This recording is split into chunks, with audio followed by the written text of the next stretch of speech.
Bonjour à tous, bienvenue dans votre émission Dream in Sport, l'émission qui va te permettre de te rapprocher le plus possible de ton rêve. Aujourd'hui, j'ai l'honneur d'accueillir Khalil et Sébastien. Les gars, comment allez-vous? En forme, hein? En forme, Ça va bien, merci. Ça va bien? toujours. Ouais, Nickel. tranquille. Toi, ça va? Ouais, ça va, ça va. Un petit peu malade, j'avais un peu la crève là, mais ça va. Dieu merci. On a fait en sorte de venir vous rencontrer, discuter C'est cool. par Ça. rapport C'est à la gentil. performance. Merci pour Ça va être l'invitation. C'est un plaisir de pouvoir partager ça avec vous. avec plaisir. Donc, comme je disais, le thème d'aujourd'hui, ça va être la performance. Ce que j'aimerais savoir aujourd'hui, c'est quel est en fait le secret de la performance? En fait, qu'est-ce que c'est que performer? Parce que je vais vous laisser vous présenter, hein, mais vous êtes normalement des experts, c'est ça? Hein? C'est ça, La hein, normalement, performance, c'est ce qu'on dit. Je vais pas c'est dire ce qu'on ça, hein. dit, ce que les On gens est des disent. je dirais plus qu'on est des passionnés Des passionnés? qui Ouais. s'intéressent beaucoup à ce qu'on fait, mais Ok, expert, c'est un grand mot, hein. ok, Encore du chemin à parcourir avant d'être des experts, c'est experts. ça Ouais, marche. pour avoir l'expertise, il faut beaucoup d'années de pratique, d'expérience. Mhm. On commence à en accumuler, mais voilà, il faut encore. Je Encore pense du que taf. c'est un chemin, un long chemin qui est jamais vraiment fini, tu vois. Mhm.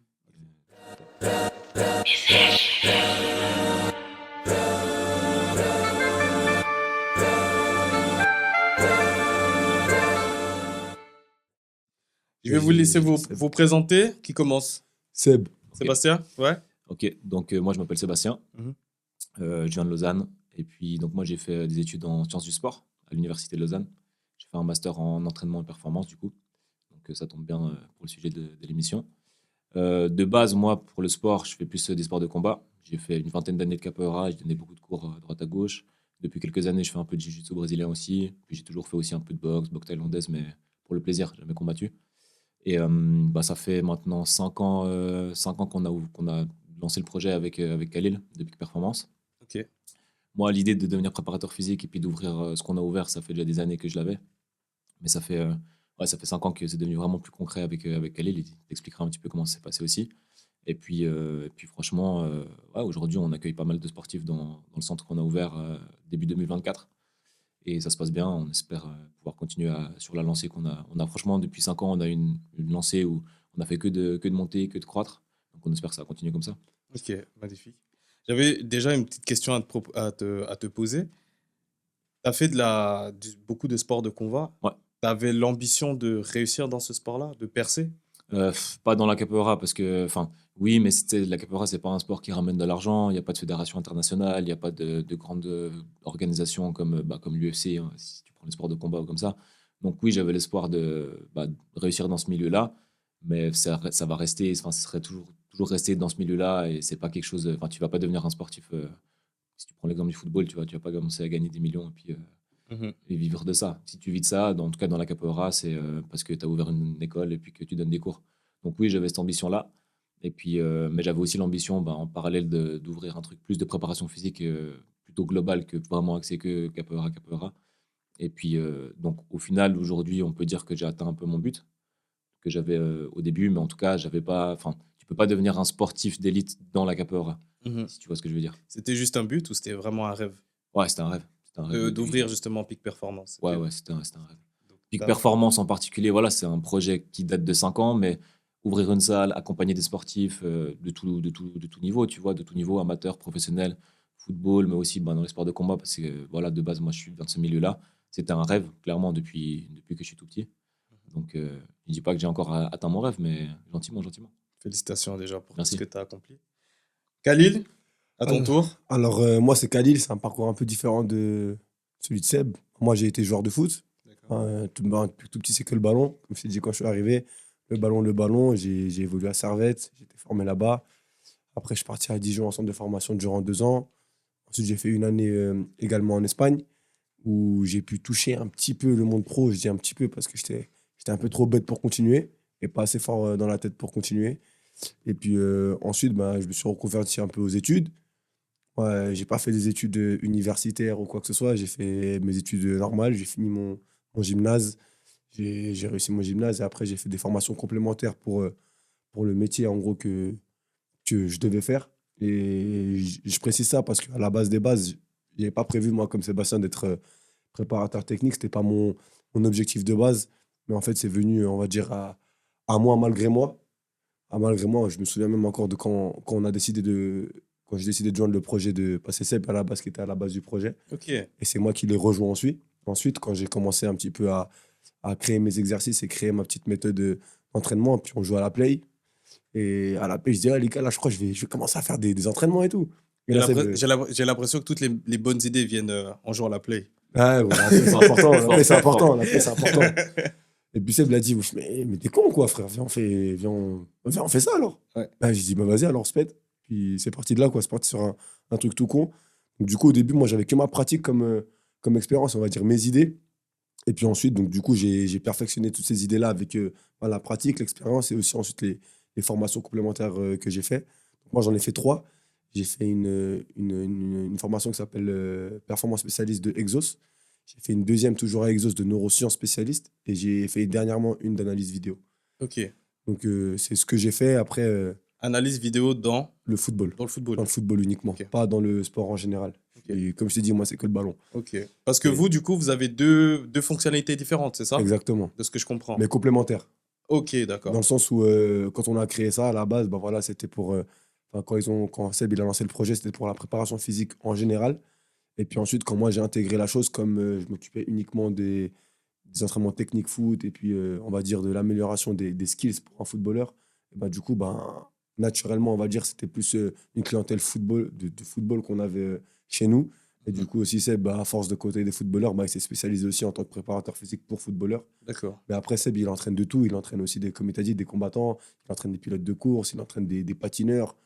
Il entraîne de tout, tu vois. Mais après, on a essentiellement des footballeurs. Ok. D'où pourquoi dans notre salle, il y a un côté aussi dédié au football, à la Ok. pratique du football avec un petit synthétique dedans. Ok. Donc voilà, et puis en gros, moi, c'est ça, hein, tout simplement. J'avais une question déjà pour vous deux aussi. Comment est-ce que vous êtes connus? Par des amis. Amis en Ouais, commun. ouais, Amis en amis en commun. commun. Amis en Ouais. commun, ouais. Et puis du coup, vous aviez des ambitions similaires et vous vous êtes dit, on va commencer à travailler ensemble, c'est Bah, ça? À la franchement, base, non. Ouais, à la À la base. base, non. Enfin, quand on s'est connus, moi, j'avais cette idée enfin, d'ouvrir une salle, etc. Mais il y avait encore rien qui était concret. J'étais encore aux études, etc.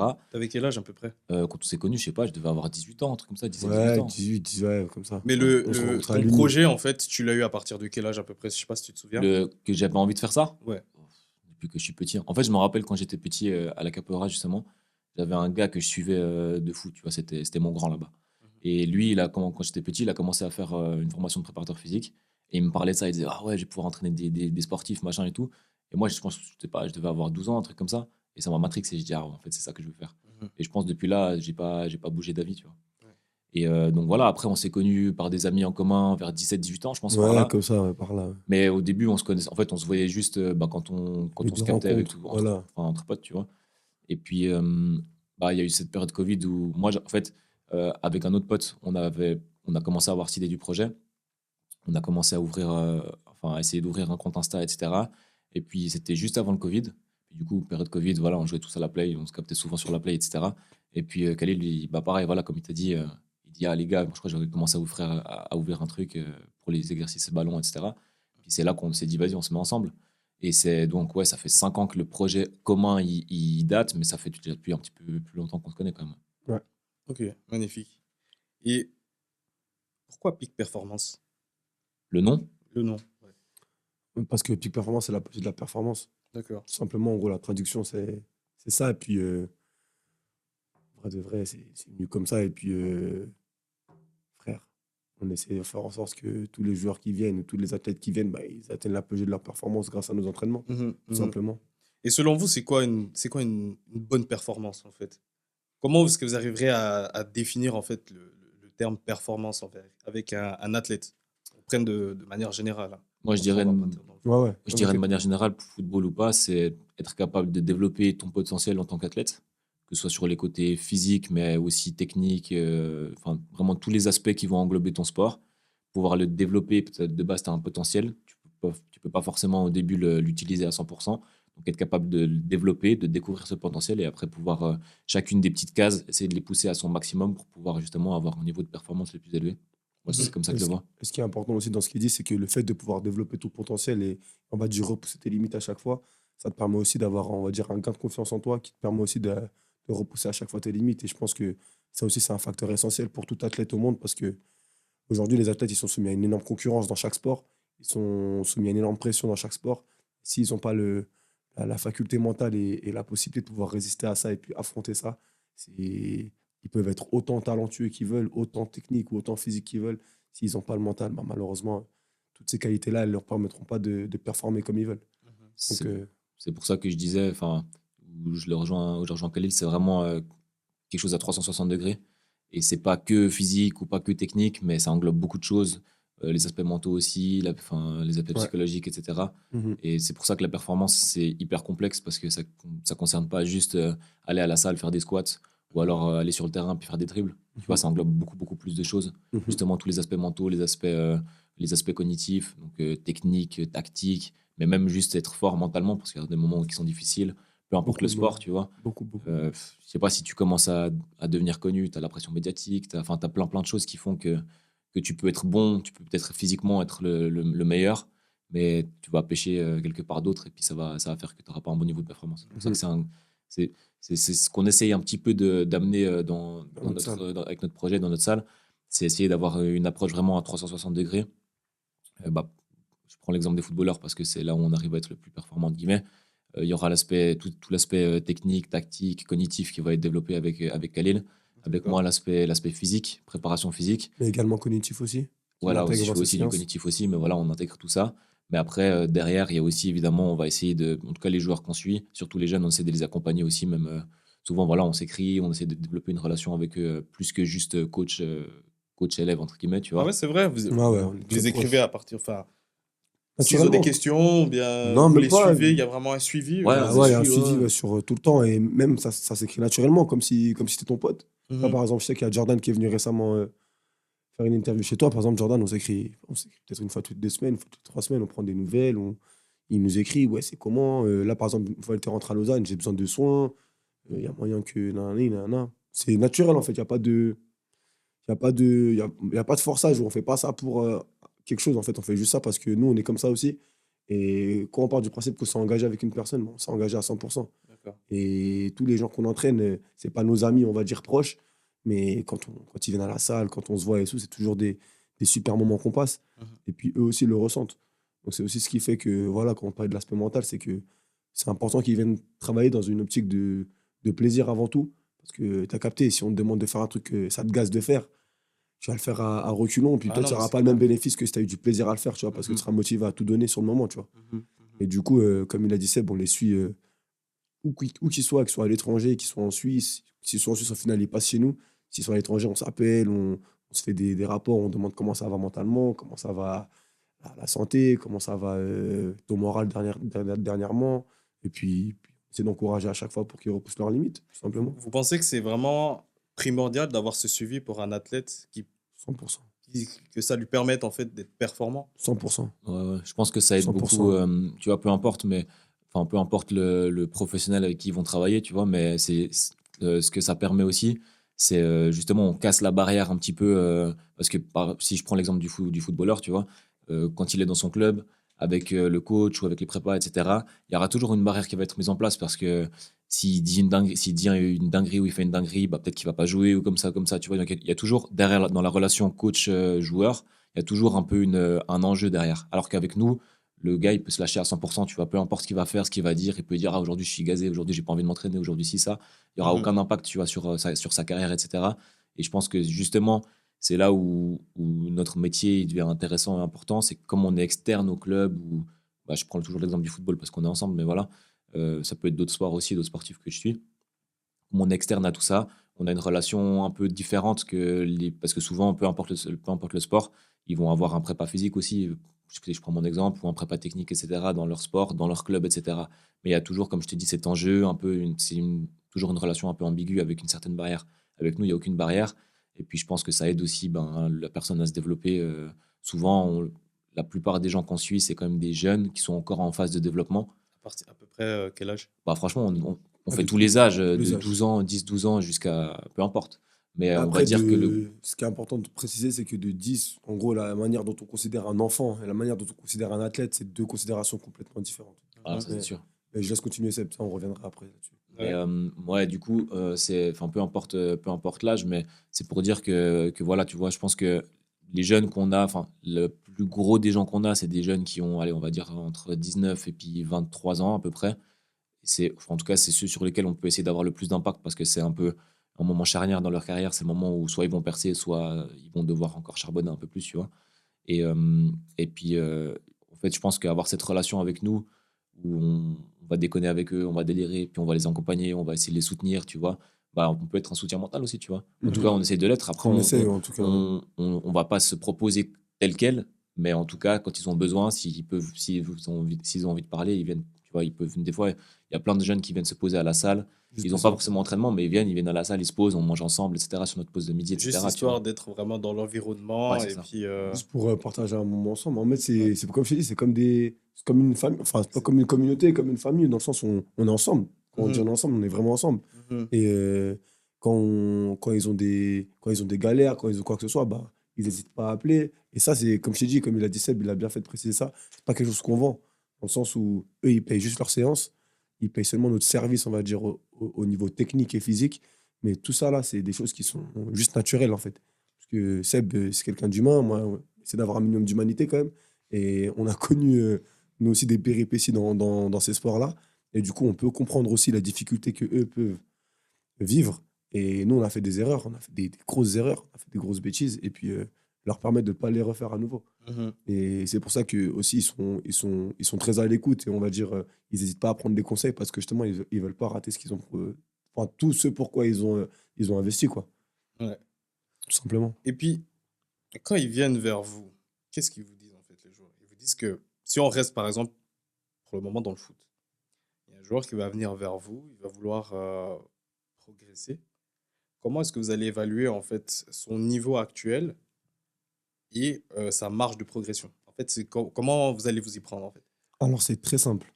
On a chaque athlète qui vient, qu'il soit enfant, enfin, non, pas enfant, je vais pas prendre les enfants parce que les enfants, ils font que le ballon quasiment. C'est le plaisir surtout. C'est surtout le plaisir. Les enfants, on s'axe pas sur le côté performance avec eux. On va dire, du moment où on commence à axer performance, une fois qu'un joueur, on va dire, allez, il a 15 16 ans et puis qu'il est en élite ou ci ou ça, ou même en, je sais pas, en inter et qu'il nous présente ses ambitions. Donc il doit forcément être en inter ou bien Même avoir pas. 15 C'est en Ouais, ça gros, va être ça dépend de l'ambition de la personne. Quand non, on la bosser avec tout le rencontre, monde. on demande son ambition. C'est quoi, pourquoi tu veux qu'on t'aide? C'est Mhm. quoi ton objectif? Est-ce que c'est D'accord. juste de garder la forme? Est-ce que c'est de progresser pour aller à un niveau plus haut? Peut-être qu'il y en a, ils vont dire, le niveau plus haut que je veux aller, c'est à promotion. Tu vois, on va essayer de l'amener à ce niveau-là, tu vois. C'est ouvert à tous. Il n'y a pas OK, c'est réservé qu'aux joueurs professionnels et qu'aux joueurs d'élite. Un joueur d'élite, ça va être, bah, je vais arriver pro. Il y a différents objectifs, tu vois. Donc, selon l'objectif qu'ils nous donnent, nous aussi, on revoit les exigences selon ce qu'ils nous demandent, tu vois. Mhm. Et après, bah, avec moi, ils font une séance test où j'ai designé des exercices qui permettent de voir toutes les qualités et tous les défauts d'un joueur de foot au niveau de ses skills, donc au niveau de ses capacités techniques et motrices, et puis et cognitives aussi. Et puis ensuite, ils vont avec Seb. Et avec Seb, ils effectuent aussi sa séance test qui t'expliquera. Ouais, voilà, c'est ça. Donc, en gros, si un joueur il vient, il va faire une trentaine, quarantaine de minutes avec Khalil, justement, il a sa séance test technique, comme il a bien expliqué. Et puis, avec moi, ça dépend un petit peu le niveau du joueur auquel il évolue, tu vois, parce que bah, physiquement, tu es développé plus ou moins selon les âges, etc. Mais généralement, j'ai une séance test un peu classique que je vais utiliser où je vais faire des tests de détente, des tests de puissance, des tests de force. Parfois, parfois, selon le profil du joueur, je peux faire des tests aussi un petit peu de mobilité ou des choses comme ça. Et puis, si par exemple le joueur vient et me dit ah, moi j'ai beaucoup de peine avec la mobilité, j'ai envie d'améliorer ça, alors je vais faire des tests spécifiques là-dessus. Mais sinon, j'ai vraiment pareil, ma séance test.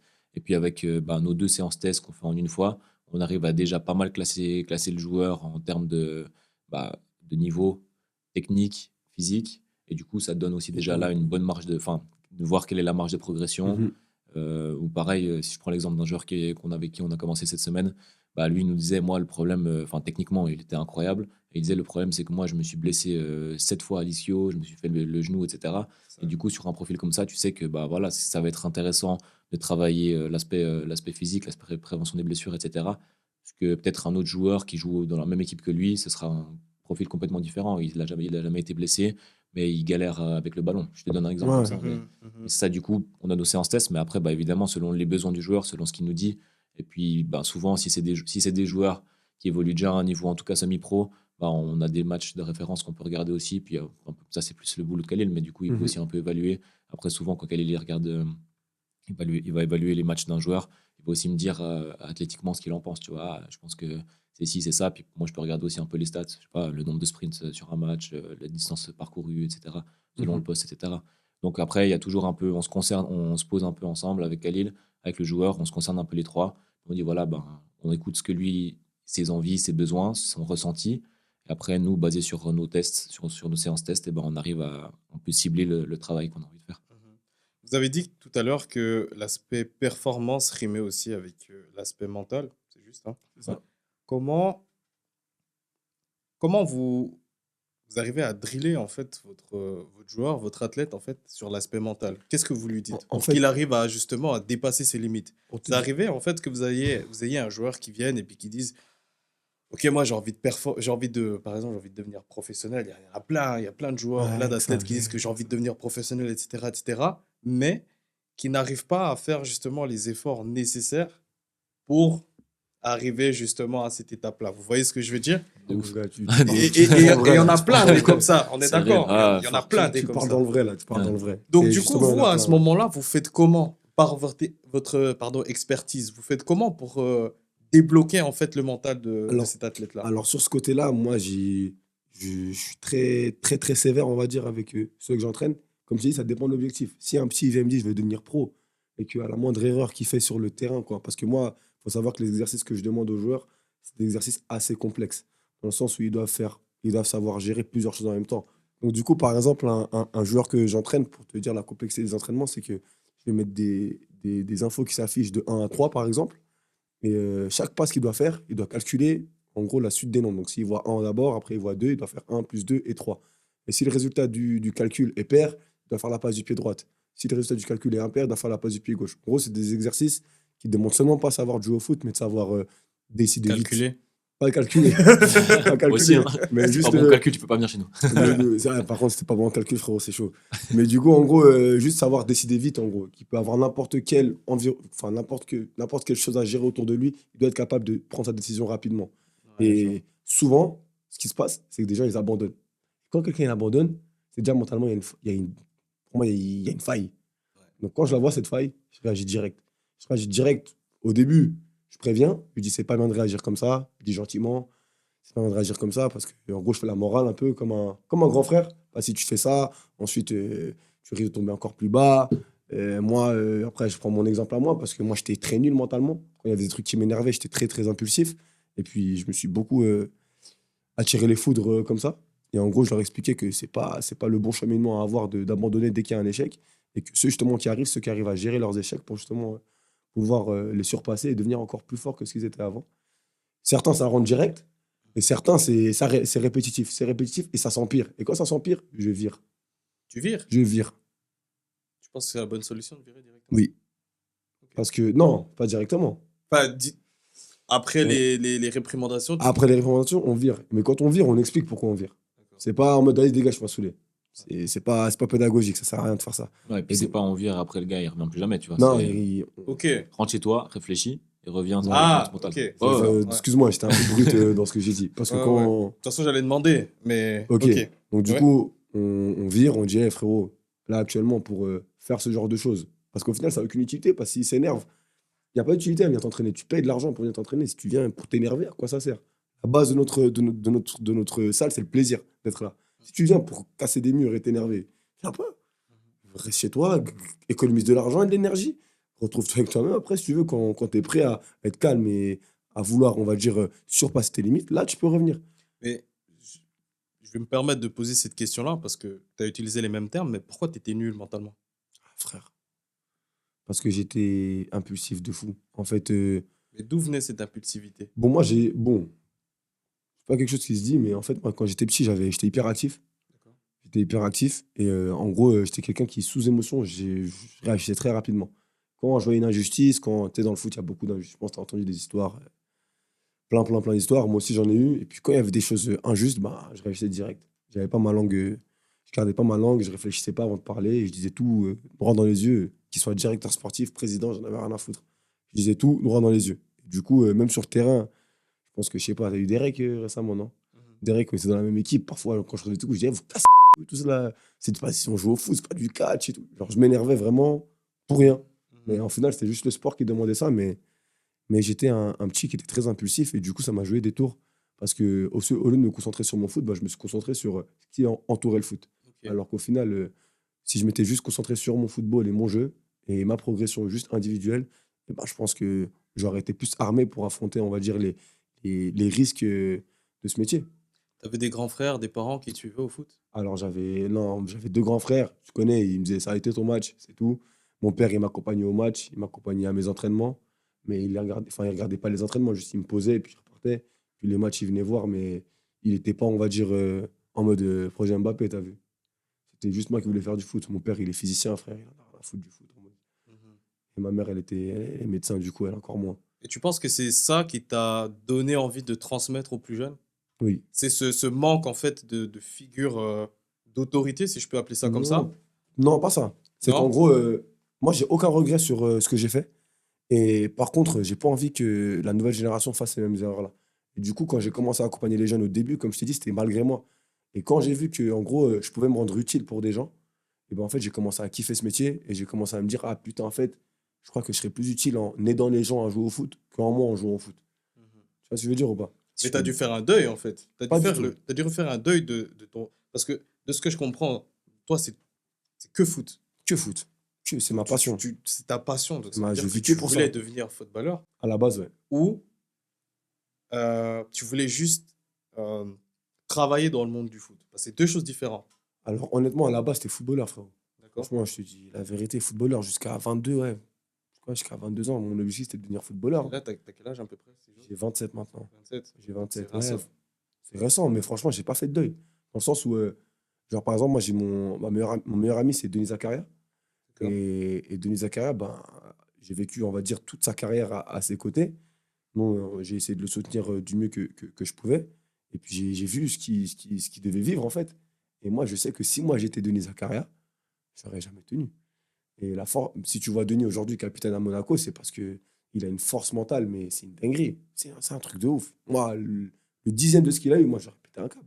Et toi qui l'as côtoyé, c'est ton meilleur ami, tu sais d'où vient cette force mentale? Honnêtement, c'est de sa famille. Il est éduqué, sa maman, elle a éduqué des enfants, on va dire seuls, à partir d'un certain moment. Et puis, du coup, leur maman leur a toujours transmis le fait de vouloir, on va dire, se battre quoi qu'il arrive.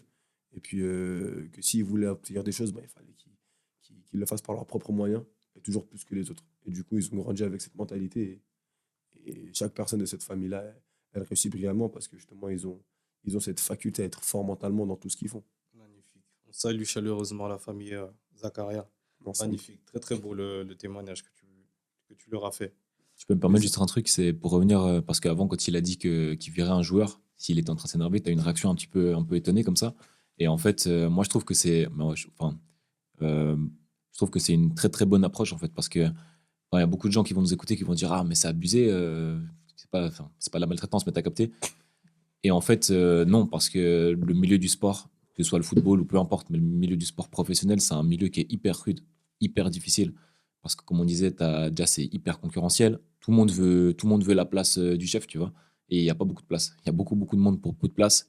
Les gens qui sont autour, qui encadrent, ben, pareil, ils sont durs parce que les coachs, etc., parce qu'ils savent qu'il y a beaucoup de monde qui veut la place, donc ils vont sélectionner que ceux qui vont le plus la dalle aussi, tu vois, et qui ont la meilleure mentale, qui ont la meilleure attitude, etc. Et spécialement en Suisse, l'attitude, peu importe le sport, mais l'attitude de l'athlète, c'est hyper importante. Et, et en fait, c'est pour ça que nous aussi, ben, et Khalil et moi, on se permet de parfois être dur avec les gens qui viennent, pas parce que ça nous fait plaisir ou comme ça, hein. C'est pas qu'on est Pas des le but, hein. mercenaires, tu vois. Mais par contre, on sait que dehors, si l'objectif c'est d'aller vraiment au top du top, tu vois, ils vont être confrontés à ça. Et s'ils sont pas déjà, si en privé, juste avec nous, alors que comme on disait, on a une bonne relation ensemble, etc., ils ont des pétages de câbles, ils vont jamais réussir plus haut, tu vois. Et du coup, et ça, quelqu'un qui n'a pas vécu le sport de haut niveau, il le comprend pas. Tu vois, On il peut le le comprend pas. comprendre. Peu importe, hein, même dans mon expérience pour le sport de combat, c'est pareil. C'est si tu veux Encore pire, réussir, ouais. si tu veux réussir, t'es obligé de. Tu dois être humble, tu dois comprendre que des fois il y a des gars qui sont plus forts que toi, des fois il y a des exercices qui sont trop difficiles pour toi, Mais si tu n'as pas la mentale de prendre sur toi et te dire, bon, bah, je vais m'entraîner encore plus dur et puis je vais essayer de revenir pour réussir ce truc-là, tu vois, t'arriveras jamais. Et puis les coachs, ils sont pas là pour te faire des cadeaux, tu vois. Donc oui, des fois, ça peut paraître dur. Et des fois, moi, tu sais, notre salle, elle est séparée en deux, mais enfin, elle est séparée par un Comment, mur. ouais, c'est pas grave. Et du coup, on voit pas ce que l'autre fait, mais par contre, il y a une porte qui est ouverte, donc on s'entend, tu vois. Et des fois, moi, je suis avec des clients qui sont pas forcément des sportifs, parce que j'entraîne aussi des personnes toutes venantes, tu vois. Et puis, bah, des fois, ils entendent Khalil qui est hyper dur avec un joueur, etc. Et en fait, moi, je valide de ouf cette attitude-là, tu vois. Pas parce que Khalil il veut être méchant, c'est pas gratuit, c'est parce que c'est vraiment pour l'aider, tu vois. Et pour revenir à ça, par rapport à Khalil, pour son profil, ouais, il voulait être joueur pro, etc., etc. La vie a fait que ben, il est là où il est aujourd'hui. Mais pour avoir suivi son évolution entre le moment où on a lancé le projet et maintenant, tu vois, quand on a lancé le projet, il avait encore quand même le projet de faire quelque chose dans le foot. Peut-être pas forcément au Real, tu vois, mais, ou à l'OM, parce qu'il veut être. Ouais, l'OM, frérot. Voilà. Ah, toi, c'est l'OM. Ah, l'OM, frérot. Mais c'était peut-être plus ce projet-là quand on a commencé, tu vois, mais il y avait quand même encore le projet de faire quelque chose, en tout cas au niveau du football en Suisse, tu vois. Et puis, c'est vrai que je l'ai vu beaucoup évoluer. Et au début, il n'y avait pas du tout cette ambition de forcément être, entre guillemets, un peu un donneur d'exemple, si je peux le dire, tu vois. C'est pas ça il se met pas en avant comme ça, mais au final, il l'est un peu malgré lui, tu vois. Au début, en tout cas, il n'avait pas du tout cette ambition-là. Sauf qu'au fur et à mesure, justement, il a typiquement l'expérience, justement, bah, du joueur qui avait le talent de ouf, tu vois, mais où c'était, bah, comme il l'a dit lui-même, mentalement, c'est difficile. Et puis, en fait, c'est vraiment naturel, tu sais, mais il a plein de joueurs jeunes qui sont là, et pas forcément qui ont ces mêmes problèmes-là, mais qui vont forcément se retrouver confrontés à un moment donné à un autre de leur carrière à ces difficultés-là, tu vois. C'est difficile, putain, je joue pas, je suis le meilleur à l'entraînement, mais je joue pas ci, ça, machin, etc. Et en fait, bah, Kelly, par son expérience, naturellement, il peut transmettre et puis donner des conseils, et puis aussi parce que, même pas son expérience personnelle, mais justement, tu vois, il a quand même des contacts, des très proches, des amis très proches à lui, comme Denis, comme d'autres joueurs aussi qui jouent au plus haut niveau. Et donc, Khalil, il a aussi pu voir ce que c'est d'être au plus haut niveau. Mhm. Et du coup, il a cette capacité à transmettre son expérience, son savoir, son vécu, etc. Et c'est vraiment venu naturellement, tu vois. Mais je trouve que là où il est aujourd'hui, la position dans laquelle il est par rapport aux jeunes joueurs qu'il entraîne, en tout cas, même les joueurs qui sont déjà au niveau pro, tu vois, mais qui sont, entre guillemets, encore à leur Développement. première année ou deuxième année ou comme ça, ils vont toujours se tourner vers lui. Et franchement, il y a un grand respect qui est tourné envers lui parce il s'est toujours donné le bon conseil, etc. Mais parce que c'est naturel, justement. Parce que c'est venu naturellement de par l'expérience. Et en fait, ça s'est fait comme ça, naturellement, tu vois. Et si Voilà. vous avez un joueur pro, type Denis, on l'a cité pas mal de fois, qui vient demander justement vos services, vous n'avez pas une pression particulière? Non. Franchement, non. Au début, un petit peu parce Au que début, ouais. moi, de mon côté, parce que surtout pour le foot, tu vois, je savais pas, comme j'avais pas encore travaillé avec des pros et du coup, j'avais pas connu vraiment ce milieu en termes de prépa physique, vraiment purement prépa physique, je savais pas ce que les joueurs, ils avaient déjà vécu, tu vois, en club, etc. Du coup, des fois, j'avais un peu l'impression de me dire, ah, il y a un joueur pro, est-ce que si je propose cet exercice ou ci ou ça, en fait, je savais pas leur niveau d'expertise et d'expérience dans la prépa physique. Donc, des fois, j'avais un peu la pression de me dire, faut que je leur fasse un entraînement de ouf, tu vois, pour qu'ils kiffent, parce que peut-être qu'ils ont déjà fait tout ça depuis des années et puis ils ont envie de voir autre chose comme ça, tu vois. Maintenant, avec l'expérience plus spécialement, parce que je sais maintenant justement j'ai vu au plus haut niveau ce qui se fait, tu vois. Et du coup, non, maintenant, c'est comme on dit, on accueille tout le monde, tu vois, que ce soit un joueur pro ou un jeune. Même si le joueur pro, il a un statut peut-être plus important, entre guillemets, mais nous, on prend tout le monde comme on parle, toi et moi, tu vois, on se connaît pas, mais on discute comme des potos. Et ça va être la même chose avec un joueur pro, tu vois, on va pas le mettre sur un pédestal parce que c'est un joueur pro, loin de là. Et je pense que c'est aussi un des trucs qui fait une des forces dans la salle, c'est que souvent, Ouais, tout le monde se croise. ouais, tout le monde se croise. Des fois, on va avoir un joueur, un pro, tu vois, qui joue en première division, qui va venir s'entraîner, et juste après, on a un petit qui vient s'entraîner, et jamais le petit se serait dit, ah ouais, aujourd'hui, j'allais le voir, lui, tu vois. Il est content, il le voit, il fait une petite photo avec lui et tout. Photo, ça, Mais voilà. après, on va tous se poser. Je sais pas si c'est la pause de midi, on va tous se poser, on va tous manger ensemble. Le joueur pro, le jeune, le truc, et tout le monde est ensemble. Il n'y a pas de barrière de ah lui il joue là, lui il est. Tu vois, on est tous comme on disait, on a essayé de créer une communauté, c'est ça qui est important. Et je pense que c'est ça qui fait notre force aussi, c'est que tout le monde peut se côtoyer. Il n'y a pas de ah lui c'est un joueur pro, du coup comme il est là, il y a la pression, on peut pas parler de ci, on peut pas parler de ça. Non, tout le monde Et est normal. c'est hyper intéressant ce que On est vous taille avez comme les fait. petits. Ouais, On est ouais, taille, une nous taille. ouais, ouais. C'est comme au coiffeur, tu vois, quand tu vas au coiffeur, tu te Mhm. poses, tu rigoles, c'est Ouais. kiff-kiff. Et c'est hyper intéressant parce que justement pour les jeunes, il y a cette figure en fait euh, qui, qui leur permet en fait de rêver en fait, tu vois, Mhm. de s'inspirer en fait. Peut-être que voilà, Denis, c'est un grand joueur. J'ai vu que vous aviez eu Derek aussi. Ouais, il y a eu pas mal Jordan, enfin, il y a Jordan, pas mal Dan, il y a pas mal Ndoye. de gars qui sont passés chez Oui, vous. oui. Et justement, ça leur donne aussi cette envie, en fait, de surpasser pour, en fait, arriver à leur place, à la place de ces joueurs professionnels-là, en fait. C'est, dans un certain sens, en fait, ça travaille aussi leur mental, sans forcément Mhm. que vous interveniez C'est vrai. directement. Je pense que ça Bah, donne, récemment, ça donne encore plus la dalle. Ouais. je pourrais te donner même un exemple qui s'est passé, je crois, la semaine dernière. Il y a un jeune que j'entraîne depuis un mois qui joue en élite. Mhm. Et en gros, c'est un jeune qui est en difficulté actuellement en élite et puis qui justement avait cette tendance à beaucoup abandonner. Très rapide. Dès qu'il est dans l'échec, il a abandonné. Tu vois. Et dans la salle, de l'autre côté, il y avait deux joueurs professionnels qui évoluent au Lausanne Sport, qui sont en place au Lausanne Sport, donc assez connus. Et du coup, je les ai appelés, j'ai dit, hey, les gars, venez voir la séance. Ils sont venus, ils ont vu le petit. Le petit, lui, il connaît la pression directe. Quand il a vu les joueurs, moi, j'ai posé la question au joueur, j'ai dit, quand vous voyez le petit là, vous voyez quoi? Et là, le joueur, il me dit, ah, il n'a pas envie, ce petit, il n'est pas déter. Et après, le joueur, il lui a dit deux, trois mots. Simple, persévérance, travail et plaisir. Tout simplement, parce que c'est un petit, il avait 13 ans, tu vois. En gros, il lui a dit, t'as juste à, quand t'arrives pas à un truc, c'est pas grave, tu reprends, tu continues. Il a pris son exemple à lui, l'autre joueur, il a aussi parlé de lui, et le petit, après, il a repris l'entraînement, c'était un autre joueur. Et depuis 2 semaines, c'est un autre joueur. Et du coup, aussi, c'est l'avantage qu'on a dans cette salle, c'est que, comme je t'ai dit, on est tous ensemble. Ça veut dire que même, on va dire, on va aussi profiter de l'expérience des pros pour justement aider ces jeunes-là s'ils sont dans les parages, tu vois ce que je veux dire? Et c'est ça aussi que je trouve cool dans le projet qu'on a fait. Et ça se fait naturellement, dans le sens où eux, ils s'y prêtent au jeu, mais ça leur fait plaisir de le faire. Tu vois ce que je veux dire ou pas? Mhm. Du coup, c'est ça ce que je kiffe aussi dans cette salle, c'est que tout le monde est ensemble. Et dans les clubs respectifs de vos athlètes, que ce soit foot, que ce soit boxe, etc., etc., euh, est-ce que vous voyez des aspects de préparation qui sont trop à l'ancienne? Trop à l'ancienne. Bon, alors, c'est dur de dire C'est ça, tu délicat. vois. C'est délicat, on va dire. Mais maintenant, pour le côté. Bah, je pense que pour le côté, en tout cas pour le football, pour la boxe, etc., les sports de combat, c'est encore différent, tu vois. Mais en tout cas, pour le football, etc., je pense que tu sais, sur le côté préparation, que ce soit physique, technique, cognitif, mental, etc., pour tout ce qui est l'aspect en dehors du terrain, moi qui suis pas du tout un footballeur, donc tu vois, je viens complètement d'un monde complètement externe à ça de base. Maintenant, je suis dedans parce que je travaille dedans, mais avant ça, j'étais pas du tout dedans, etc. Donc j'avais une vision vraiment très externe de ça. Moi, quand j'ai commencé, en tout cas, j'ai trouvé que euh, par rapport à si tu compares à d'autres sports, même en Suisse, hein, mais je sais pas, tu prends le, bon, Ok. peut-être pas en Suisse, mais ouais, voilà, Le en hockey, par Suisse, il y a exemple. l'exemple du hockey, mais sinon, de manière générale, tu prends d'autres sports comme aux États-Unis, par exemple, le football américain, le basketball, etc., le tennis, etc., où justement, c'est des sports où l'aspect, justement, le développement de l'athlète en dehors de, sur le terrain même, il est beaucoup plus poussé que dans le football.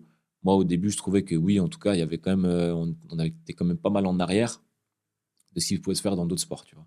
Et je trouve que c'est en train d'évoluer. Depuis 5 ans qu'on a commencé, je trouve que ça évolue vachement. Et puis maintenant, aujourd'hui, ben, avec quelques joueurs, enfin, avec certains clubs, j'ai les contacts avec le prépa du club, tu vois, qui est OK pour que le joueur il vienne ici s'entraîner. Ce qui, je pense, il y a 5 ans, ça aurait été impensable, tu Impossible. vois. Impossible. Pourquoi? Il y avait la peur, dans les clubs, tu sais, il y a la peur que le joueur il se blesse en dehors. Il y a aussi le fait que bah, dans ce métier, il y a quand même beaucoup de gens qui savent pas ce qu'ils font, tu vois. Parce qu'aller au fitness, faire 3 ans de fitness et puis devenir balèze, c'est un peu atteignable pour tout le monde. Mais ça veut pas forcément dire que tu vas être un bon préparateur, tu vois. Il y a beaucoup de gens qui mélangent un peu ça, tu Un vois. bon athlète. Un bon athlète ou un bon préparateur, exactement. Et du coup, bah forcément, il y a aussi un peu cet aspect de les clubs, ils ont un peu peur parce qu'ils savent pas chez qui le joueur il va. Donc, il peut aller Mhm. chez un gars, peut-être ça peut être un gars, lui, hein, même, tu vois. Mhm. Mais peut-être c'est un gars qui sait pas du tout ce qu'il fait et qui, bah, frère, on est quand même en train de parler de performance, comme tu disais. Et du coup, tu peux aussi bousiller le gars si tu fais n'importe quoi quand même. Parce que quand tu es dans un sport comme le football, tu as des matchs toutes les semaines, des fois tu as 2 matchs par semaine, etc. Si tu joues au plus haut niveau, etc. Donc l'aspect performance, l'aspect forme, état général, etc., il est hyper important. Et donc souvent, tu sais, il y a un peu cette mentalité de ah, quand je vais à la salle, il faut que je me tue, il faut que je finisse au sol, sinon la séance, elle n'était pas bien. Et il y a encore beaucoup de gens, de préparateurs qui pensent ça, tu vois. Et même des joueurs, tu vois, qui se disent putain, Mhm. si je vais m'entraîner, il faut que je me fume, parce que sinon, ça sert à rien d'aller m'entraîner. Et puis après, derrière, bah, ils vont faire ça, et derrière, ben, les performances, en fait, elles vont que faire de descente parce que Mhm. l'état de forme, il est pas bon, etc. Donc, c'est aussi pour ça que des fois, souvent, les clubs, ils sont un petit peu réticents, tu vois. Mais aujourd'hui, il y a un peu plus de confiance envers, en tout cas nous, je te donne notre exemple, il y a un peu plus de confiance envers nous, envers notre travail, etc. Et maintenant, bah, pour avoir discuté avec 2-3 prépas, tu vois, justement, de clubs qui sont dans les clubs directement, ils me disent, moi, je préfère que mon joueur, mon joueur, il me dise qu'il vient s'entraîner à côté. Parce que même si je lui dis non, s'il veut quand même le faire, il va quand même le faire. Donc, je préfère avoir un contact avec la personne, avec le préparateur, savoir ce qu'il fait, savoir ce qu'il vaut, etc. Et puis qu'il y a un truc, une prise en charge globale, tu vois. Euh, et je trouve que ça, c'est bien parce que ça permet bah, justement au sport d'évoluer. Et je pense que moi, justement, comme je disais, qui est complètement extérieur au foot, je trouve que le côté. Enfin, je trouve que c'est un sport qui devient de plus en plus concurrentiel, mais même au plus bas niveau, entre guillemets, même en élite, etc. Parce que justement, maintenant, quasiment tout le monde prend un prépa à côté, va s'entraîner de son côté, si, ça, ce qui avant se faisait pas Ouais. particulièrement, tu vois. C'était un de nos objectifs d'ailleurs. Et donc, ouais, voilà, nous, on avait un peu cette idée d'essayer un peu sur le modèle du sport à l'américaine, tu vois, de foot ou basket ou comme ça, tu vois, tu as le club, mais à côté, tu peux charbonner encore, tu as du temps, etc., tu vois. Et si c'est bien fait, évidemment, il faut que ce soit bien fait, il faut que ce soit bien géré, etc., tu vois. Et c'est là qu'on rentre, en compte, tu vois. Mais c'est ça. Et c'est arrivé que vous ayez des joueurs qui vous appellent à 2 h du matin ou à 3 h du matin et qui vous disent ouais les gars, putain là j'ai envie d'aller m'entraîner. J'ai vu, je sais plus si c'était Michael Jordan ou si c'était Kobe Bryant qui Ah, c'est justement Kobe, hein. à des moments à 2 h du matin il appelait son préparateur physique, il disait viens, faut qu'on aille s'entraîner, j'ai besoin de m'entraîner. Vous avez des gars comme ça? À ce point-là, pas. Pas Mais à ce point. à ce point-là, pas. Mais après, c'est vrai que des fois, tu as des joueurs qui sont grave motivés, Ouais, tu vois, ouais, ils vont c'est t'écrire. Surtout si c'est des joueurs qui jouent à l'étranger et quand ils sont là qu'une semaine, ils t'écrivent direct. Ils Semaine prochaine, je suis là, j'ai envie de m'envoyer, etc. Donc, Mhm. oui, tu vois, tu le sens. Après, des exemples à la Kobe, je pense que Ouais, Kobe, c'est il y en a qu'un, pas- il tu y en a vois. qu'un, frérot. Il y en a qu'un, même nous, vas-y, à 2 h, on dort. Tu vois. Ouais. Non, Ouais. Même ça s'appelle à 2 heures, frérot. la journée, elle est longue demain, gros. On se réveille demain. Mais vous ne serez pas prêt à le faire. Si vous aviez un athlète Franchement, qui c'est est... un athlète qui m'appelle à 2-3 heures du matin. Il me dit, gros, j'ai vraiment besoin de m'entraîner maintenant. Genre, il m'appelle. Franchement, je sais pas déjà si je réponds. Ouais. Mais si en mode, je vois qu'il m'appelle à 3 heures du matin, je répondrai parce que si on t'appelle à 3 heures du matin, c'est qu'il y a un bail bizarre. Mhm. Tu vois, des trucs comme ça. En plus, c'est Denis qui m'appelle. Je répondrai après. Je lui réponds, on met dans le bail. Je vais faire ça.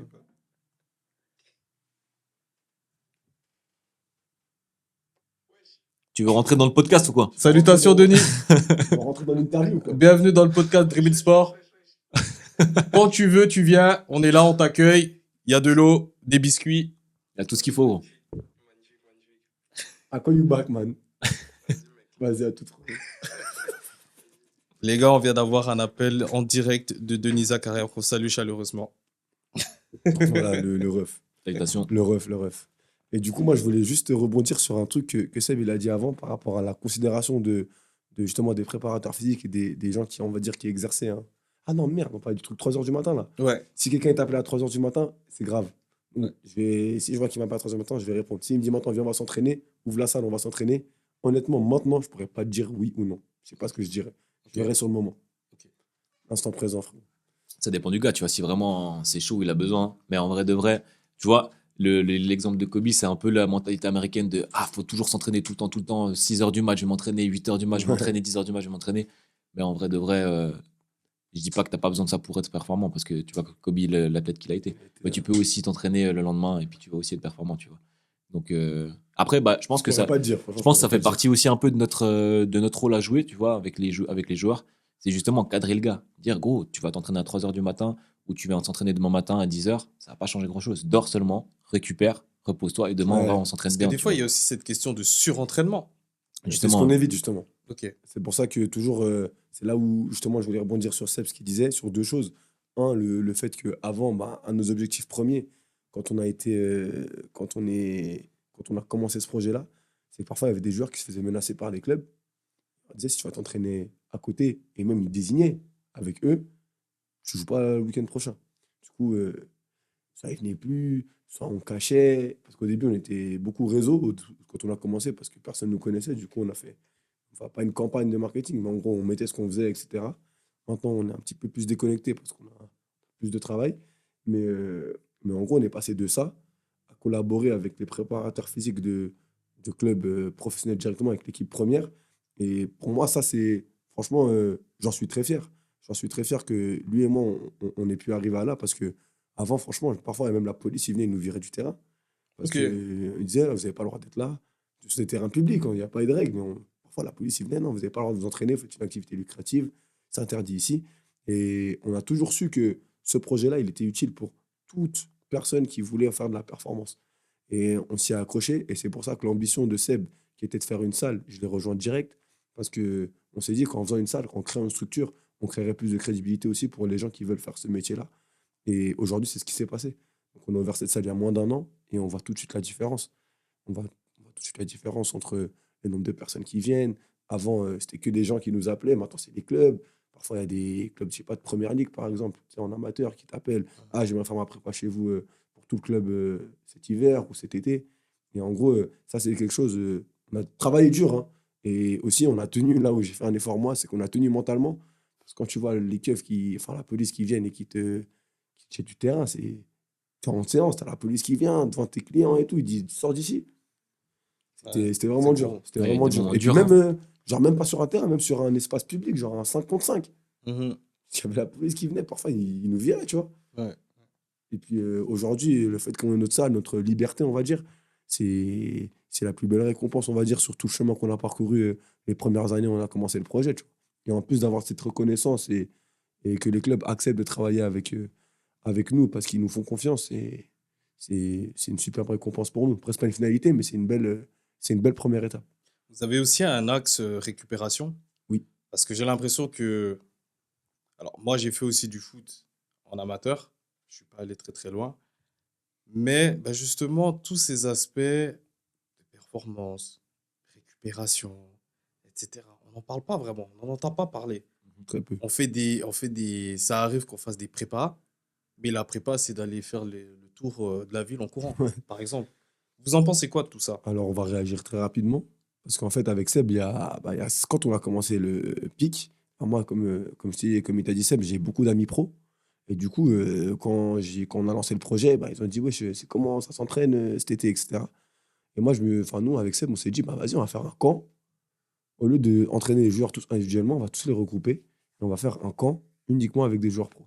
Du coup, dans ce camp-là, l'idée, justement, c'était de faire, comme il a dit Seb au début de l'interview, de faire une prépa à 360 degrés. Dans le sens où voilà, on va s'entraîner dur au niveau athlétique, au niveau technique, mais voilà, au niveau mental, on va toujours garder cet esprit, on va dire, assez chaleureux et toujours à mettre à l'aise les gens qui viennent s'entraîner en gardant une bonne ambiance, en taillant, en taquinant, etc. Mais également, on a aussi engagé des physios qui viennent avant, qui viennent après. On a aussi investi dans des machines de récupération telles que les bottes, telles que les bains froids, telles que l'électrostimulation pour récupérer, genre Compex, des choses comme ça. Et en gros, les joueurs, quand ils viennent s'entraîner durant ces camps-là, ils ont accès à tout. On leur a aussi mis des shakers de protéines, d'efforts, de récup, de la whey. Et en gros, ils ont accès à tout ça quand ils viennent chez nous. Et ce qui a fait la réussite de ce camp-là, parce que ça fait maintenant 4 ans qu'on l'a fait, et là, ça va être la 5e année, c'est que chaque année, il y a de plus en plus de monde parce que justement, on faisait attention à tout. Et pour nous, l'aspect récupération, c'était super important parce que nous, ça nous permettait aussi de demander plus aux joueurs sur le terrain. Parce qu'on savait que si on leur demandait beaucoup, mais qu'ils n'avaient aucun moyen de récupérer, et ben, le risque, c'est que la saison reprenne et qu'ils soient en surcharge et que ça pète.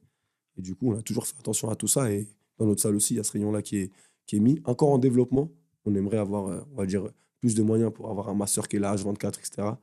Pour le moment, on a seulement des collabs, des partenariats avec un centre de cryothérapie qui se situe pas loin d'ici à Renan, dans lesquels on envoie les joueurs quand ils ont besoin de récup, etc.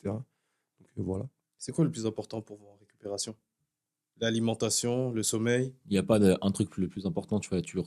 Si tu regardes un peu les études qui sortent sur la récup, il y a beaucoup d'artifices. Si tu vas regarder dans le marketing aujourd'hui, tu sais, c'est un truc qui est un peu en plein boom. Et du coup, tu peux voir un peu de tout. Si tu vas sur Insta, il suffit que tu regardes une fois un truc un massage gun ou comme ça. Après, tu as là les pubs pour tout, tu vois, les trucs électrostimulation, trucs machin, etc., etc. Je pense qu'il n'y a pas un truc qui est le plus important. Ou moi, si je devais vraiment répondre à cette question, je dirais le sommeil. Parce que c'est souvent, surtout, ce dont les gens manquent, tu vois.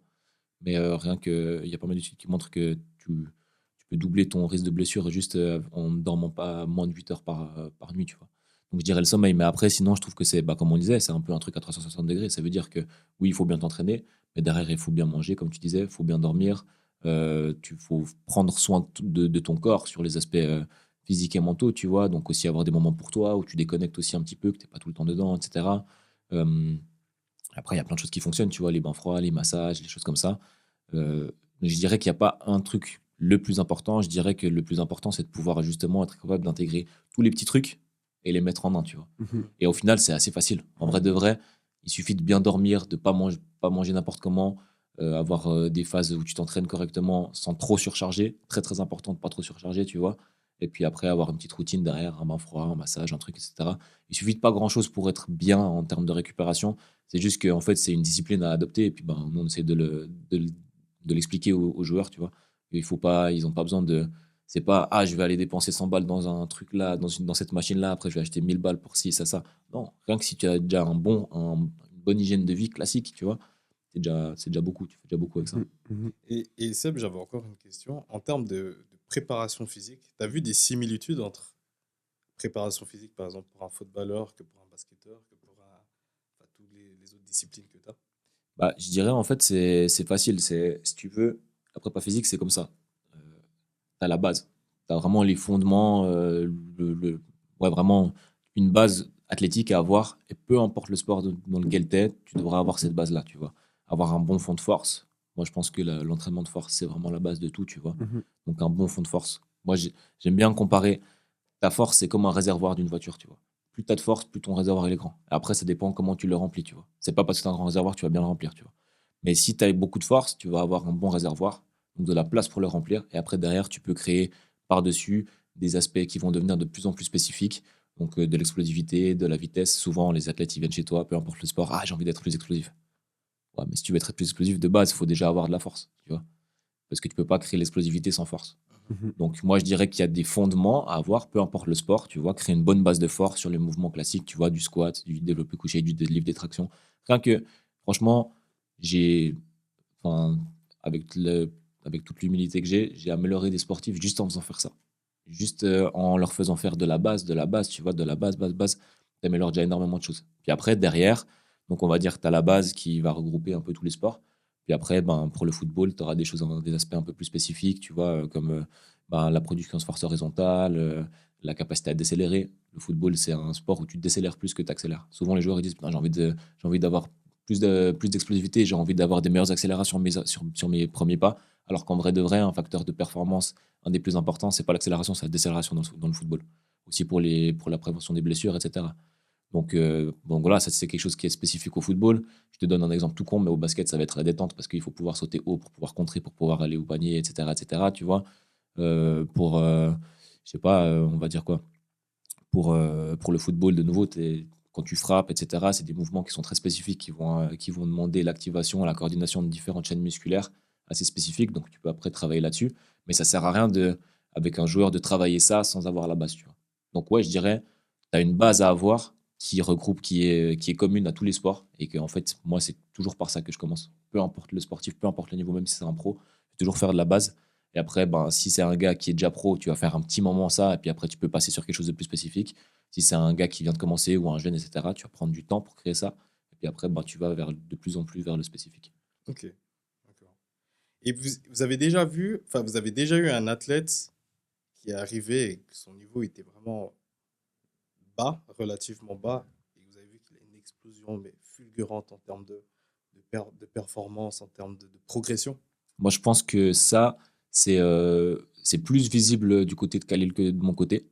Parce qu'un joueur, en tout Qu'on est cas, ensemble, hein. ouais. C'est un ensemble, du coup. Non, mais dans le sens où le côté technique, je pense que tu Ah, peux, enfin, je pense que Khalil, comme il expliquait avant, il a des exercices assez compliqués. Et il y a certains joueurs qui ont vraiment de la peine avec ça au début. Et puis, par contre, une adaptation qui est assez fulgurante de ce côté-là. Du côté physique, bah, c'est le corps, tu vois, ça prend plus de temps, les adaptations, ça prend plus de temps, etc. Donc, oui, sur le long terme, j'ai des athlètes qui ont énormément progressé, mais c'est plus sur le long terme du côté physique. Par contre, du côté technique, je trouve que ça peut se voir un peu plus rapidement. Après, il et, peut mieux et, répondre à ta et, question. et aussi, bah, sur le côté technique, on le voit plus rapidement, mais il faut aussi savoir que ce côté technique-là, il se bonifie grâce au côté athlétique, dans le sens où tu peux être technique sans physique, ta technique, elle va se servir à rien, parce que si, imaginons, tu es super technique, mais tu n'as pas de coup de rein et que tu n'arrives pas à accélérer à la sortie de ton dribble va servir à rien du tout. Donc, du coup, peut-être Seb, lui, il s'en rend pas compte, mais il en est pour énormément sur la progression des joueurs au niveau technique, parce que plus ils se sentent plus explosifs, plus ils sont mobiles, plus ils sont agiles on va dire, plus ils arrivent à se déplacer rapidement. En gros, bah, plus ils arrivent aussi à avoir une technique qui est plus efficace et plus bonifiée.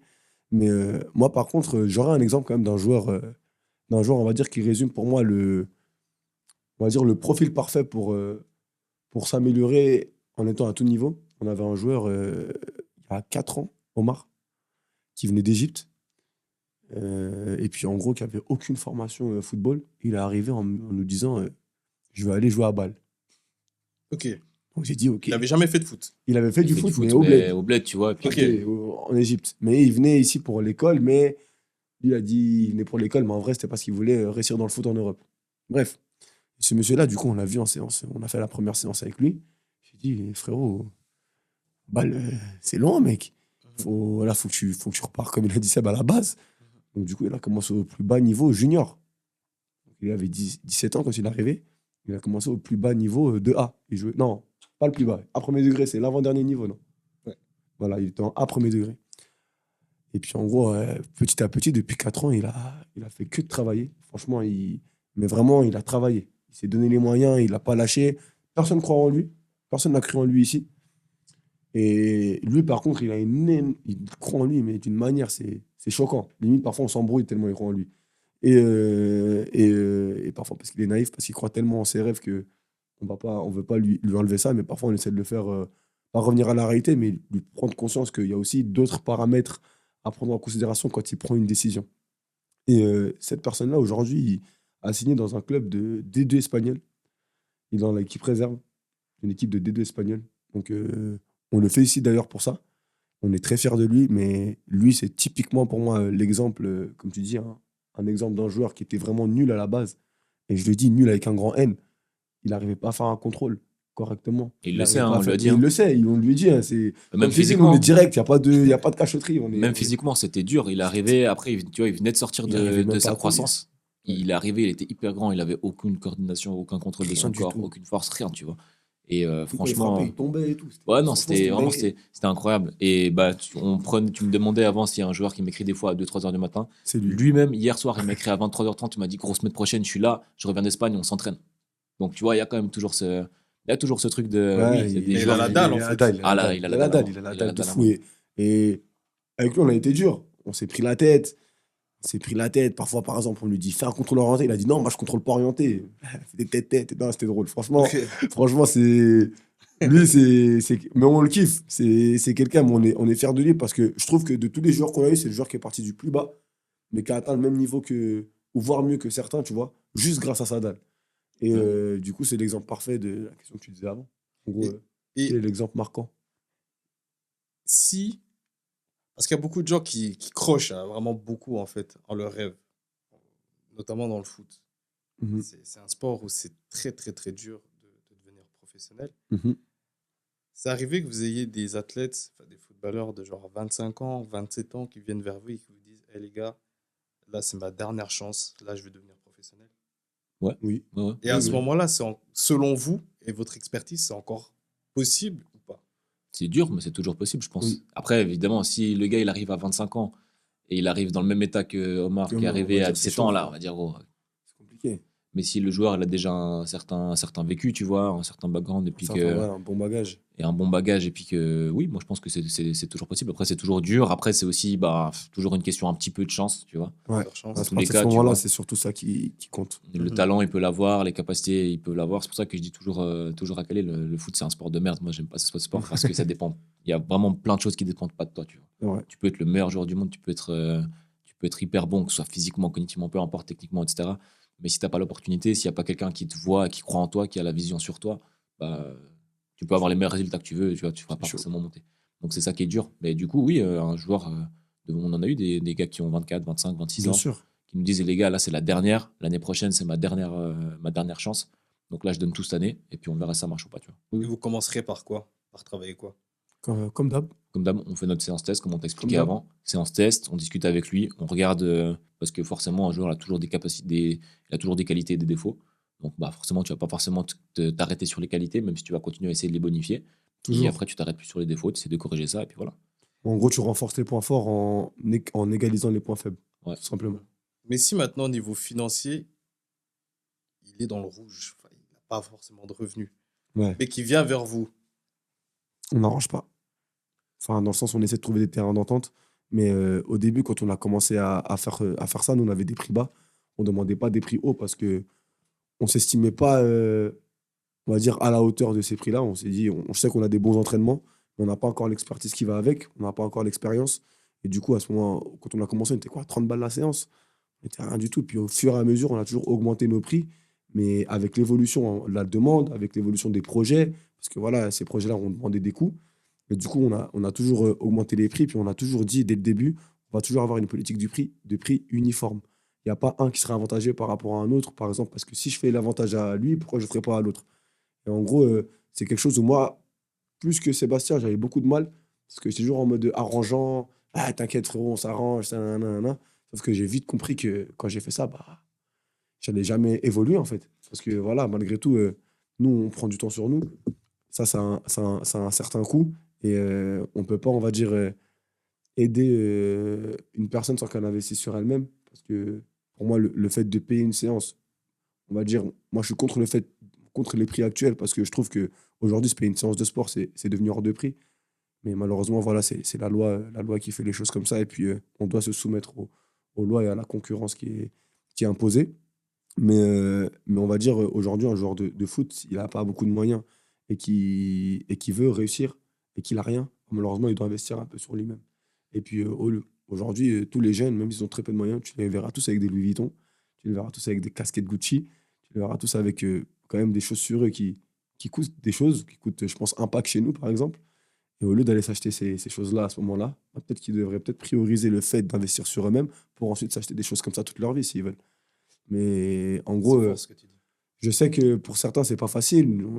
Moi, voilà, Dieu merci, j'ai pas été issu d'une famille non plus pauvre. Voilà, mes parents, ils répondaient toujours à nos besoins. Mais je sais que pour certains, voilà, c'est plus compliqué de s'offrir ce type-là de séance.